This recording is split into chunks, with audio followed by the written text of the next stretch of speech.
রাজনৈতিক প্রচারের ঝড় তুলেছি গোটা রায়না থানায়। এই ঝড় ক্রমশ হচ্ছে যে টর্নেডোতে পরিণত হবে। রবিবার সকালে প্রথমেই প্রকৃতির ঝড়, পরে লোকসভার বাম প্রার্থী প্রচারে টর্নেডো বলে বক্তব্য রাখলেন ভারতীয় কমিউনিস্ট পার্টি মার্ক্সবাদীর বর্ধমান জেলা সম্পাদক মণ্ডলীর সদস্য মির্জা আক্তার আলী। উল্লেখ থাকে যে আগামী 13ই মে বর্ধমান পূর্বের লোকসভা কেন্দ্রের নির্বাচন। আর এই লোকসভা নির্বাচনকে সামনে রেখে রবিবার বর্ধমান পূর্ব লোকসভা কেন্দ্রের রায়না 1 ব্লক এলাকার বিভিন্ন এলাকায় নির্বাচনী প্রচার করল সিপিআইএম নেতৃত্ব। 2024 নির্বাচনে জোরদার প্রচার করতে হবে প্রতিটি রাজনৈতিক পার্টিকে। এই নির্বাচন প্রধানমন্ত্রী গঠন নির্বাচন, সেই উদ্দেশ্যে অন্যান্য রাজনৈতিক দলগুলির সঙ্গে পাল্লা দিয়ে মাঠে ও ময়দানে নেমেছে সিপিআইএম নেতৃত্ব। নীরব খাঁ বলেন, রবিবার রায়না 1 ব্লকের কুকুরা গ্রাম থেকে নির্বাচনী প্রচার শুরু করি। তারপর সমগ্র শেয়ারা বাজার অতিক্রম করে শেয়ারা গ্রাম, কৃষ্ণপুর, আউসড়া, উদগড়া সহ বিভিন্ন গ্রামে প্রচার করলাম। তারপর মধ্যাহ্নভোজন সেরে সমগ্র পলাশন অঞ্চলেও প্রচার করলাম। বৈকালে ধারান থেকে পলাশন পর্যন্ত একটি মহামিছিলের আয়োজন করেছিল এলাকার নেতৃত্বরা। সেই মহামিছিলেও পা মেলালাম। তিনি আরো বলেন, প্রচারে এলাকার মানুষজনের অভূতপূর্ব সাড়া পাচ্ছি। বিরোধীদের হারিয়ে বর্ধমান পূর্ব লোকসভা কেন্দ্র সিপিআইএম জিতবেই। ভারতীয় কমিউনিস্ট পার্টি মার্ক্সবাদী বর্ধমান জেলার সম্পাদক মণ্ডলীর সদস্য মির্জা আক্তার আলী বলেন, আমাদের এই প্রচার অভিযানে উপস্থিত ছিলেন বর্ধমান পূর্ব লোকসভা কেন্দ্রের সিপিআইএম প্রার্থী নীরব খাঁ ছাড়াও রায়না 1 এরিয়া কমিটির দায়িত্বপ্রাপ্ত নেতৃত্ব চন্দ্রনাথ ভট্টাচার্য, দেবমাল্য চ্যাটার্জি, তাপস চ্যাটার্জি, কৌশের আলী, বংশীবদন কুণ্ডু সহ রায়না অঞ্চলের সকল নেতৃত্ব ও কর্মীবৃন্দরা।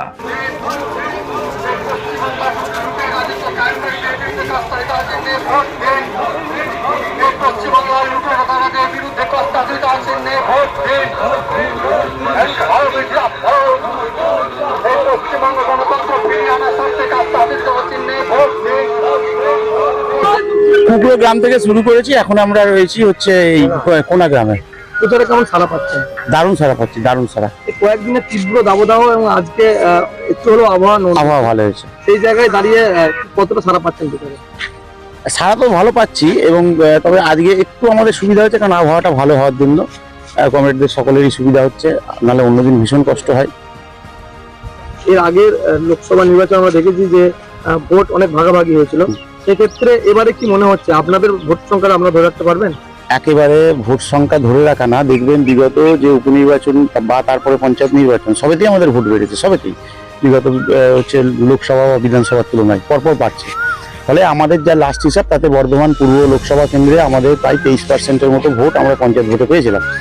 তৃণমূলের এত ভোট চুরির পরেও আমরা আশাবাদী ওই ভোটটা আমরা পাবো, এবং উপরন্তু আমাদের ভোট যেটা পঞ্চায়েত ভোটে পেয়েছিলাম সেটা তো পাবোই, আরও বাড়বে। মানুষের বিশ্বাস সিপিএম এর প্রতি বাড়ছে, কারণ তৃণমূলকে ভোট দেওয়া মানে বিজেপিকে ভোট দেয়, আর বিজেপিকে ভোট দেওয়া মানে তৃণমূলকে ভোট দেয়, আলাদা কিচ্ছু দল নয়। এ কখনো ওই দলে চলে যাচ্ছে, ও এই দলে চলে আসছে, ফলে আমরা জিতছি। রায়নায় একটা পঞ্চায়েত আমাদের দখলে, সেক্ষেত্রে কি মনে হচ্ছে রায়নায় কেমন রেজাল্ট হবে? রায়নায় জিতছি অবশ্যই, এবং বর্ধমান পূর্বও আমরা জিতবো। মানুষের কাছে কি কি আশা নিয়ে যাচ্ছেন? যেগুলো প্রতিশ্রুতি আমাদের আছে সেগুলো হচ্ছে, ধরুন এই 100 দিনের কাজকে 200 দিন করতে হবে। তারপরে হচ্ছে যে আমাদের যে ন্যূনতম মজুরি তার 600 টাকা করতে হবে। এবং এই কেন্দ্রের ক্ষেত্রে যদি বলেন বর্ধমান পূর্ব ক্ষেত্রে, সেক্ষেত্রে আপনার কাটোয়াতে যেমন ওভারব্রিজ আছে, এদিকে হচ্ছে যে কৃষকের যে ফসলের ধানের দাম, আলুর দাম, পাটের দাম, এই দামগুলো নিয়ে কেন্দ্র সরকার একটা যে নীতি রূপায়ণ করেছিল, কিন্তু মানে সেই রূপায়ণটা এরা কার্যক্ষেত্রে করছে না। এমএসপি, মিনিমাম সাপোর্টিং প্রাইস কি না, আপনার যা উৎপাদিত মূল্য তার 1.5 গুণ দাম দিতে হবে, কিন্তু সেটা কার্যক্ষেত্রে করছে না। আমি এখান থেকে জয়ী হলে বা আমাকে যদি সবাই আশীর্বাদ করে, আমি একবারে সংসদে গিয়ে এটা নিয়ে সোচ্চারে বলবো। তার সঙ্গে সঙ্গে আপনার গঙ্গার যে ভাঙন আছে, সেই ভাঙনের একটা বড় একটা ইস্যু আছে। তারপরে আপনার হচ্ছে কাটোয়ার যে কাটোয়া টু ব্যান্ডেল যে রেল, মানে ট্রেনের সংখ্যা বাড়াতে হবে। তারপর তাঁত চাষিদের একটা দুর্দশা আছে। তারপর কালনাতে একটা ব্রিজের ব্যাপার আছে, যেটা তৃণমূল আজকে দীর্ঘদিন ধরে বলে আসছে, এই সমস্ত বিষয়। তারপর হচ্ছে যে আপনার অসংগঠিত ক্ষেত্রে শ্রমিক যারা দেখবেন বাইরে চলে যাচ্ছে, হচ্ছে পরিযায়ী শ্রমিক। আজকে রাজ্যে কোনো শিল্প নেই, কোনো কারখানা নেই। ফলে এই কারখানা বা শিল্প যদি রাজ্যে গড়ে তোলা না যায়, তাহলে কখনোই এই পরিযায়ী শ্রমিকের সংখ্যা কমবে না। তো এই পরিযায়ী শ্রমিককে কমাতে হবে, এবং তাদের একটা ন্যূনতম একটা কাজের ব্যবস্থা করে রাজ্যে তাদেরকে আটকে রাখতে হবে। এই সমস্ত দাবিগুলো আছে। এখানকার মানুষের, দক্ষিণ নবদ্বীপের মানুষের যেটা সব থেকে সুবিধা, সেটা হচ্ছে এখানকার বাসগুলোকে বর্ধমান শহরে আইনিভাবে বন্ধ করে দেওয়া হয়েছে। সেক্ষেত্রে আপনারা কতটা জোর দেবেন? অবশ্যই সেটা নিয়ে বলবো, তবে আমাদেরও ওই দিককারও সাংসদ যিনি আছেন তিনিও বলবেন নিশ্চিতভাবে। আমরা বলবো এটা নিয়ে সংসদে দাবি তুলবো, বর্ধমান শহরে ঢুকতে দিতে হবে। কারণ বর্ধমান শহরে নাহলে ব্যবসা বাণিজ্য শেষ, প্লাস এখানকার লোকেরও জনগণের একটা ভোগান্তি হচ্ছে। এটা প্রচারে কেমন সাড়া পাচ্ছেন? প্রচারে সকালের দিকে আজকে প্রকৃতির একটা ঝড় হয়েছে একটা, আমরা ওই ঝড় থামতেই আমরা হচ্ছে যে রাজনৈতিক প্রচারে ঝড় তুলেছি গোটা রায়না থানায়।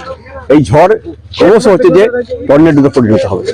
আজকে প্রার্থী ছাড়া কে কে আছেন? আমরা আজকে প্রার্থী ছাড়া আছে আমাদের এখানকার দায়িত্বপ্রাপ্ত কমরেড হচ্ছে যে চন্দ্রনাথ ভট্টাচার্য, তাপস চ্যাটার্জি, তারপর আপনার হচ্ছে যে কৌশল আলী, আমাদের প্রাক্তন সেনা হচ্ছে আমাদের বংশীবর্ধন কুন্ডু, আমাদের বড় লিডারশিপ, টোটাল লিডারশিপটাই আছে আর কি। আজকে কোথা থেকে কোথা পর্যন্ত? আজকে আমরা শুরু করেছিলাম হচ্ছে যে আমাদের কুমড়ো থেকে, তারপর শেয়ারা বাজার, গোটা বাজার হচ্ছে যে আমরা একটা বিশাল প্রচার করেছি, শেয়ারা গ্রাম ঘুরেছি, এখন কোনাবড়া কৃষ্ণপুর হয়ে আমরা আউসারা উদ্গড়া এই সমস্ত করে আমরা রসপুকুরে আমরা হচ্ছে দুপুরবেলা খাবো, তারপর গোটা পড়াশোনা অঞ্চলটা আমরা ঘুরবো, ধারান এসে শেষ করবো, ধারান থেকে আবার আমাদের একটা মিছিল হবে বড়, ধারান থেকে পড়াশোনা করবো। আমার নাম মির্জা আক্তার আলী, ভারতের কমিউনিস্ট পার্টি মার্ক্সবাদী বর্ধমান জেলা সম্পাদক মন্ডলীর সদস্য।